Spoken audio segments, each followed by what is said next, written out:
ক্ষমতা গ্রহণের পর থেকে মার্কিন প্রেসিডেন্ট ডোনাল্ড ট্রাম্প শুল্ক নিয়ে বেশ কড়াকড়ি আরোপ করেন। বিভিন্ন দেশের ওপর উচ্চ শুল্ক আরোপ করেন তিনি। তবে বেশ সমালোচনার মুখে কয়েক মাসের জন্য সেটি শিথিল করে ট্রাম্প প্রশাসন। এবার আবার উঠেছে সেই উচ্চ শুল্ক ইস্যু। এবার প্রেসিডেন্ট ট্রাম্প জাপানি পণ্যের ওপর ৩৫% পর্যন্ত শুল্ক আরোপ করতে পারেন বলে সতর্ক করেছেন। ট্রাম্প সম্প্রতি বলেছেন তিনি জাপানকে চিঠি লিখবেন যাতে তাদের বলা হবে ৩০ থেকে ৩৫% বা যা নির্ধারণ করা হয় সে অনুযায়ী শুল্ক দিতে হবে। তিনি যুক্তরাষ্ট্র জাপান বাণিজ্য সম্পর্ককে অন্যায্য বলেও আখ্যা দিয়েছেন। বিশেষভাবে তিনি জাপানের প্রতি মার্কিন গাড়ি ও চাল আমদানির পরিমাণ বাড়ানোর আহ্বান জানিয়েছেন। এদিকে জাপানের প্রধানমন্ত্রী শিগেরু ইশিবা বলেন ওয়াশিংটনের সঙ্গে বাণিজ্য আলোচনায় তিনি সহজে আপোষ করবেন না।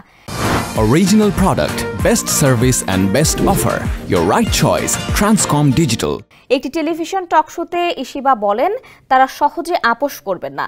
এই কারণেই আলোচনার সময় লাগছে এবং এটি কঠিন হয়ে দাঁড়িয়েছে। জাপান দ্রুততার সঙ্গে চুক্তি করতে চাইছে, কারণ ৯ জুলাই আলোচনার জন্য নির্ধারিত সময়সীমা শেষ হচ্ছে।